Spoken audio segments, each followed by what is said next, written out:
سلام دوستای عزیز، من زهرا هستم و به کانال زهرا تیچ آکادمی خوش اومدین. توی این کانال قراره با هم مهارت‌های کامپیوتری رو از پایه یاد بگیریم.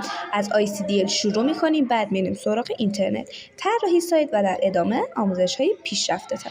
اگر دوست دارین کار با کامپیوتر رو بهتر یاد بگیرین، خوشحال میشم توی این مسیر همراه هم باشید. خب احتمالاً الان براتون یه سوال پیش اومده، ICDL چیه؟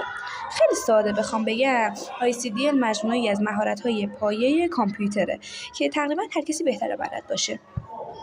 توی این دوره یاد میگیریم چطور با کامپیوتر کار کنیم، فایل ها و پوشه هام رو مرتب و مدیریت کنیم، با ورد کار کنیم، با اکسل آشنا بشیم، پاورپوینت بسازیم و از اینترنت به شکل درست و امن استفاده کنیم.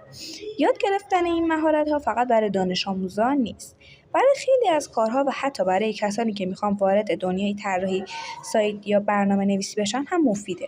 من سعی میکنم آموزش ها رو خیلی ساده و قدم به قدم توضیح بدم تا همه بتونن راحت یاد بگیرن.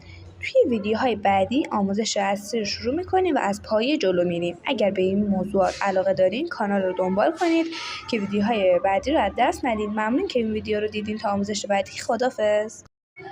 سلام دوستای عزیز، من زهرا هستم و به کانال زهرا تیچ آکادمی خوش اومدین. توی این کانال قراره با هم مهارت‌های کامپیوتری رو از پایه یاد بگیریم. از ICDL شروع می‌کنیم، بعد میریم سراغ اینترنت، طراحی سایت و در ادامه آموزش‌های پیشرفته‌تر. اگر دوست دارین کار با کامپیوتر رو بهتر یاد بگیرین، خوشحال میشم توی این مسیر همراه هم باشید. خب احتمالاً الان براتون یه سوال پیش اومده، ICDL چیه؟ خیلی ساده بخوام بگم، ICDL مجموعه‌ای از مهارت‌های پایه کامپیوتره که تقریبا هر کسی بهتره بلد باشه. توی این دوره یاد میگیریم چطور با کامپیوتر کار کنیم، فایل ها و پوشه هام رو مرتب و مدیریت کنیم، با ورد کار کنیم، با اکسل آشنا بشیم، پاورپوینت بسازیم و از اینترنت به شکل درست و امن استفاده کنیم.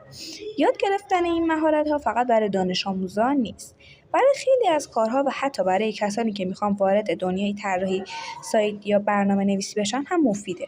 من سعی میکنم آموزش ها رو خیلی ساده و قدم به قدم توضیح بدم تا همه بتونن راحت یاد بگیرن. توی ویدیوهای بعدی آموزش اصلی رو شروع میکنیم و از پایه جلو میریم. اگر به این موضوعات علاقه دارین کانال رو دنبال کنید که ویدیوهای بعدی رو از دست ندید. ممنون که این ویدیو رو دیدین. تا آموزش بعدی خداحافظ.